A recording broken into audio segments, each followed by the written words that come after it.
Hello and welcome to this clip going through question 4 and 5 from the Change Energy and Resources paper from June 2016.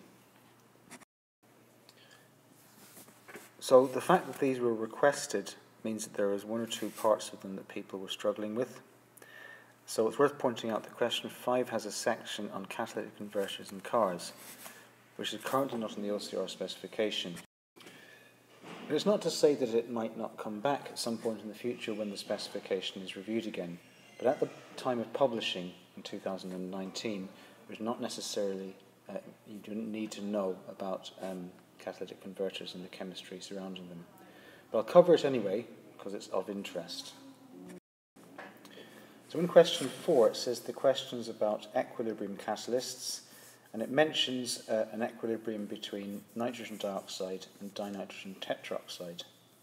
It also gives you the delta RH value for the forward reaction, which is minus 58 kilojoules per mole. Now, you need to be a bit careful in this question because it's asking you how the following changes would affect the appearance of the equilibrium mixture. So this means you need to be a bit careful about how you actually word your answers. So if the gas mixture is compressed by pushing in the plunger of the gas syringe, the effect is that the side with fewer moles is favoured in order to reduce the pressure. So the way that you'd incorporate this into your answer is by mentioning the position of the equilibrium, where it would shift, and the change in the appearance. So the mixture will turn more pale because the position of equilibrium will shift to the right. So let's move the page down a bit to make some space for the next answer. Now in this case the equilibrium will shift to the more endothermic side, and in this case it's the left. So as the position of equilibrium this time shifts to the left, which is the endothermic direction, the mixture will darken in appearance and become more brown. So shifting the page down a bit to look at part B. It says when potassium chromate 6 is dissolved in water, an equilibrium is set up. And it tells you that potassium chromate 6 is yellow, and you've obviously got the more familiar CR2O7 2-, which is dichromate 6. So it says the addition of aqueous acid turns the solution an orange colour, and then aqueous alkali is then added, and the solution turns a yellow colour. So explain these observations in terms of Le Chatelier's principle. So when they ask you to do that, it needs to be explained in terms of equilibrium shifts as opposed to maybe Kc values or Kc magnitudes. So your answer can be split into two sections, one containing the information for adding an acid, the other containing the information for adding an alkali. So the answer needs to be constructed so that one part says the effect of the change chemically, and the other part gives you the shift in the position of equilibrium as a result of that. So if you add OH-, the hydrogen ions react with the incoming OH- to produce water, so the concentration of the hydrogen ions decreases. So what happens as a consequence of that this time is the equilibrium position will shift to the left. So in this next part of the question, it shifts to catalysts, and it gives you an example, zinc and sulfuric acid reacting together to form a solution of zinc sulfate and hydrogen gas, telling you that the reaction is exothermic. So let's just move the screen down a bit so we can see what they want us to draw. So first of all, it's really important to take the information they've given you, because that will enable you to put the formula of the reactants and products in as you're being asked to do. Putting in the reactants and products, I can put in also the sort of pathway of the reaction, and I can also add the activation energy without a catalyst. So now I can do a different colour, showing the pathway with a catalyzed reaction and obviously EC as well. So now I need to label the enthalpy change of reaction delta H. So the arrows for EA and EC need to start at the same energy level as the reactants and touch the top of their respective curves. So for delta H, the arrow should touch both the reactants and the product's energy levels as drawn. And further down, the curve to show both the reaction pathways should actually have double-headed arrows touching the product's energy level. So both the blue curve and the red curve need to have a double-headed arrow touching the product's energy level. Okay, so let's go on to the next part of this question. So this is asking for a Boltzmann distribution graph, and they want you to explain how a catalyst increases the rate of a chemical reaction.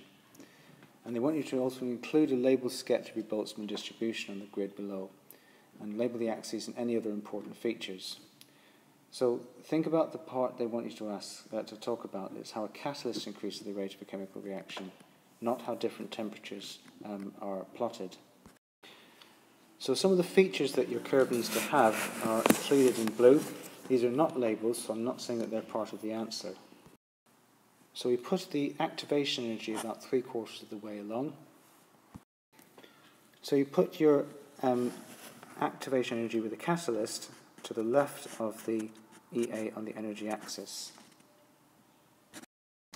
So as it happens, while I'm doing this, I'm not very happy with my vertical lines, so I'm going to replace them.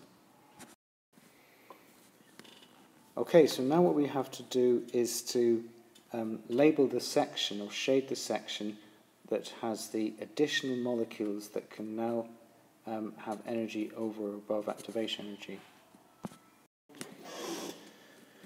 So what this means is they have kinetic energy equal to or greater than EC. So if we bring the page down a bit, we can now add some extra information here. So a catalyst provides an alternative route of reaction with a lower activation energy, which is EC in this particular case, and this gives a greater proportion of molecules in the shaded area can now react because their kinetic energy or energy that they possess is greater than or equal to the activation energy. So now let's go on to the next part of the question. So it says, state an example of a catalyst used by the chemical industry and write the equation for the reaction that is catalyzed.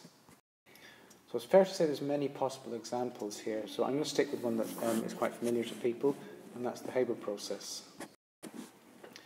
The next part asks you to state 2 ways that the use of catalysts helps chemical companies to make their processes more sustainable and less harmful to the environment. So there's several things you could say. The most common answer that they like to see from mark schemes that I've looked at is that lower temperatures can be used, so therefore lower energy demand, so less fossil fuels are burnt and greenhouse gas emissions go down. So also better atom economy using alternative reactions can be a consideration, because if you can now use an alternative reaction that previously wasn't possible because that reaction can be catalyzed, then that could be a consideration too. So let's move the page down.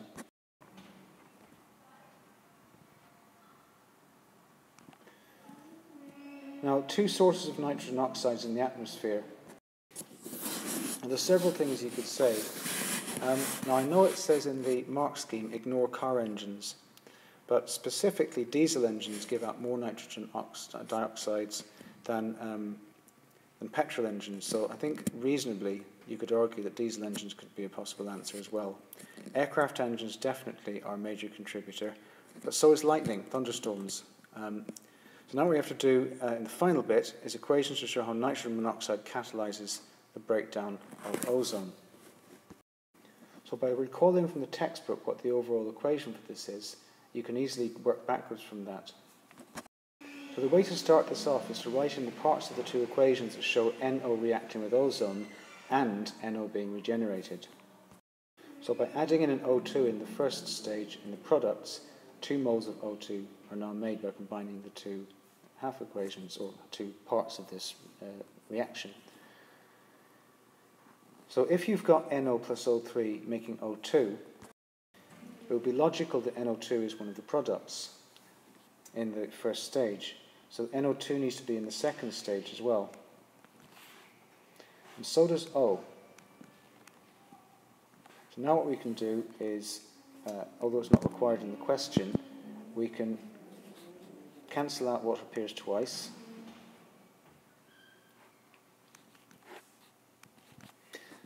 And that gives us the overall equation. So, when you're doing catalyzing reactions, make sure that you work backwards from the overall, and then you can logically build it up as you go. So the part B here is actually not on the specification. But it's quite a useful one to have a think about, so I'll have a go at it.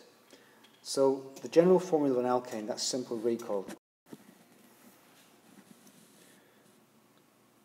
So in internal combustion engines, obviously there's a limited supply of oxygen.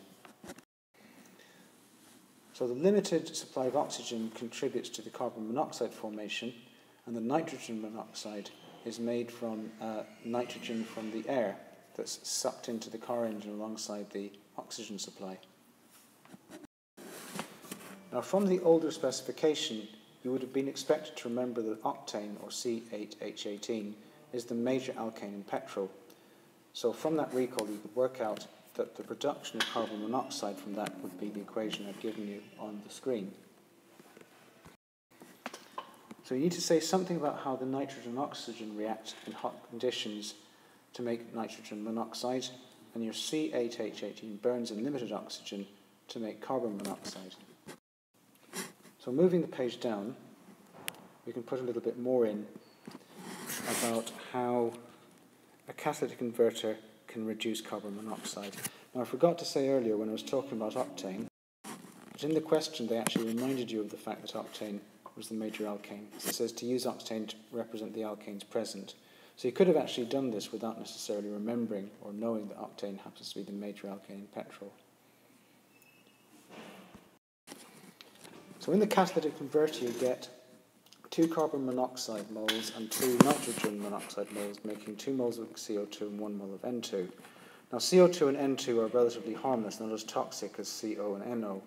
CO2 is still a greenhouse gas, but it's not as toxic to living things as carbon monoxide.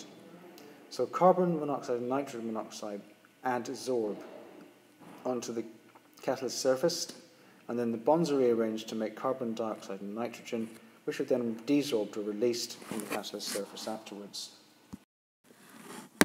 So then it says that oil companies process alkanes into branched and cyclic hydrocarbons to promote efficient combustion in petrol. So it says, draw the structure of one branched and one cyclic saturated hydrocarbon that contains 8 carbon atoms, and it asks you to name them. So there's more than one possible option. Provided they match the description in the question, you can check yours to see if this is the case. So I'll do 1. So like I said, there's many different possibilities, but provided they actually match the description and you name them properly, you'll get the marks. So let's now move the page down to see the final bit that they want for this part. It says the greenhouse effect of a gas in the atmosphere is dependent on 2 factors, and they want you to state them. Now I'll put down the 3 possible things you could say. It's fairly common sense, I'd imagine. The abundance in the atmosphere is going to affect how much it affects the greenhouse effect, how long it spends in the atmosphere, so its residence time, and also its ability of its bonds to absorb infrared radiation and therefore store it up and release it later as heat. So moving on to the final part of the question now. This is a calculation question, obviously, and you have to use quite a bit of common sense here, a bit of sort of logical problem solving. So I suppose the best piece of advice would be to convert everything to moles and then back again at the end. So taking the decrease in CO2 emissions from the question, that gives us 12727.27273 moles. And the mole ratio between carbon dioxide and octane is 8:1. So you need to divide the number of moles of carbon dioxide by 8 to get the number of moles of octane that need to be decreased. So because we're running out of room a bit, let's move the page down slightly. So multiplying the number of moles of octane that needs to be decreased times the molar mass of octane, that gives you 181,363.6364 grams of octane. Now in petrol it says that there is 700 grams of octane. So moving the page down a little bit further, just about got enough space here to work this out. So the mass of octane divided by the mass of petrol per litre. So it gives you 259.0909091. So to three significant figures, it's 259 litres as our answer. Okay, so hopefully this clip was a useful one. There were a couple of tricky bits in that second question. So as always, thanks for listening. Until next time, see you soon.